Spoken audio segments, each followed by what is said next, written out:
The Industrial Revolution began in the year 1712 when railroads and steam engines were first invented.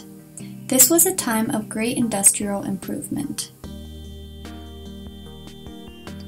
Railroads vastly improved travel.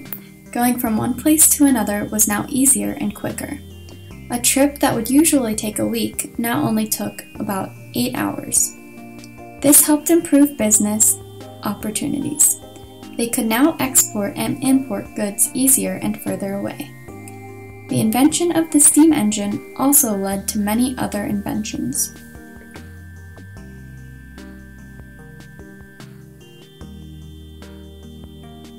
Railroads also caused people to view the world as smaller because they could now travel to new places and travel took much shorter time. It was said that railroads shrunk the world.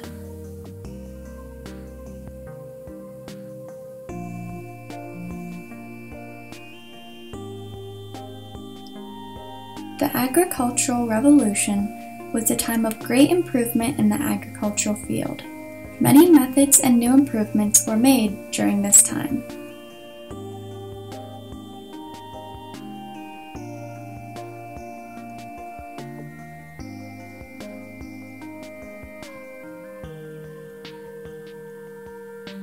A series of parliamentary acts, the Enclosure Acts, occurred during this time. They made it so that any good land owned by peasant farmers was handed over to wealthy farmers.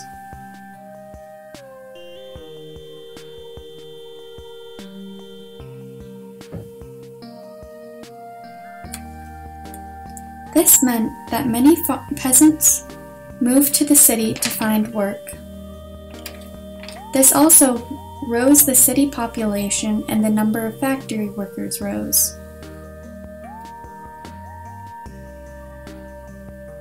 The Jethro Tull machine, a machine which economically sowed seeds, caused the job rates in the country to drop further than they already were. This caused even more peasants to move to the city.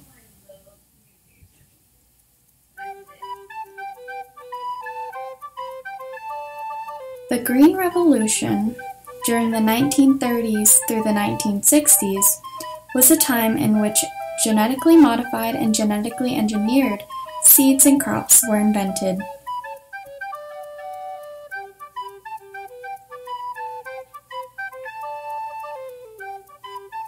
These improvements helped shield crops from adverse weather, causing more crops to grow.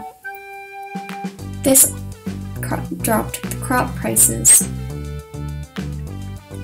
It is possible that this also improved pests and weed resistance to pesticides. Great Britain was the first industrialized nation. It did this by building more factories and canals, which helped many industries. It also improved agriculture greatly before many other countries. And it started rapidly trading with other countries.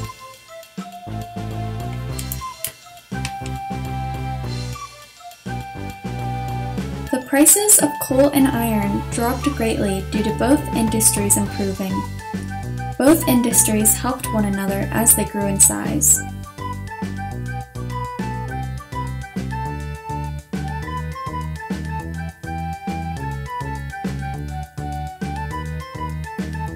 In Great Britain, there was a cotton ban in 1921.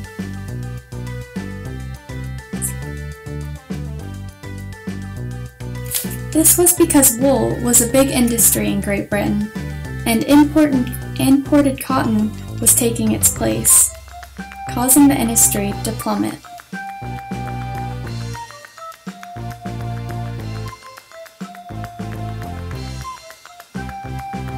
In the summer of 1858, there was a great heat wave, which caused the Thames, the river in London, to smell very badly.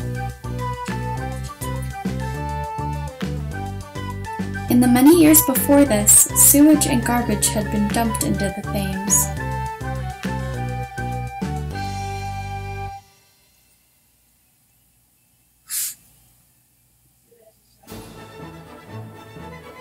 The smell was so bad that Parliament considered moving from London to a new city. Eventually, they decided to stay because leaving would not help the London citizens.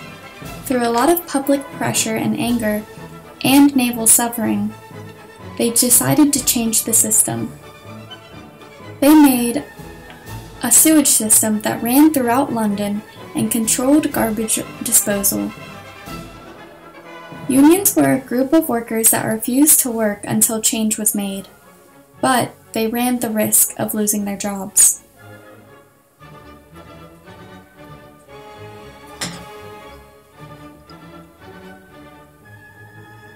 However, this worked if unions included a large amount of workers or if important or higher-up workers were included.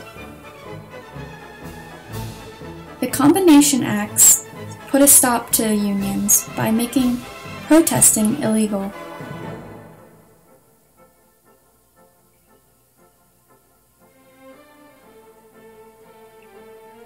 This only happened because only wealthy people could vote, so they controlled the government and the laws that were passed.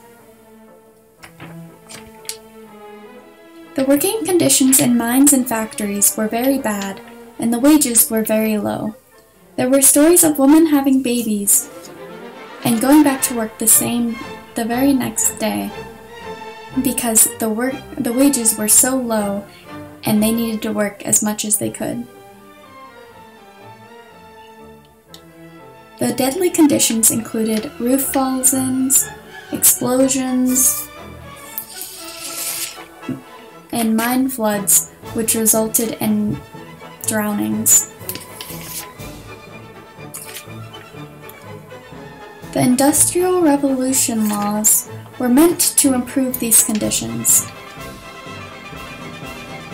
The laws in 1802 and 1819 stated that there was a maximum of 12-hour work days and that no children under the age of 9 could work. These laws were not effective or enforced. The laws in 1833 and 1842, however, were enforced. The first stated that children 19 through 13 years old had a maximum of 48-hour work weeks, and that children under the age of 9 had to go to school. The law in 1842 stated that no children under the age of 10 could work, and that no woman or children under the age of 15 could work in mines.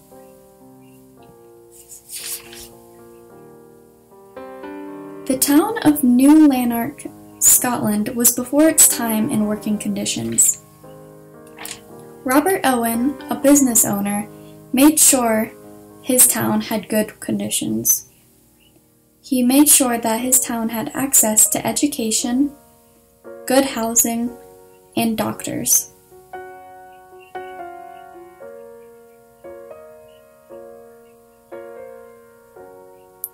He banned physical punishment of children, and he ensured that all children in his town under the age of 10 went to school.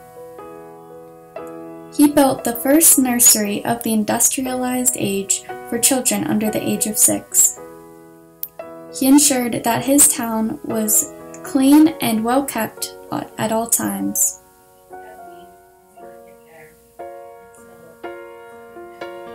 Children education laws came after the Industrial Revolution laws. In 1880, there was a law stating that children under the age of 10 had to go to school. In 1818, it was up to the age 14, and then in 1944, up to children 18 and under. The Industrial Revolution was a time of great industrial improvement.